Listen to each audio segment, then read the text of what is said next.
Hadirin yang berbahagia, terdapat beberapa rangkaian kegiatan dalam acara hari ini.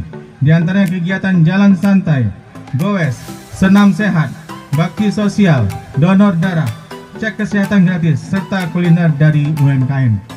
Maka dari itu, pada kesempatan yang berbahagia ini, patut kiranya saya atas nama penjabat Bupati Aceh Tengah menyampaikan terima kasih yang sebesar-besarnya kepada seluruh masyarakat Kabupaten Aceh Tengah serta semua pihak yang telah peduli dan ikut berpartisipasi sehingga kegiatan ini dapat berjalan dengan baik dan lancar.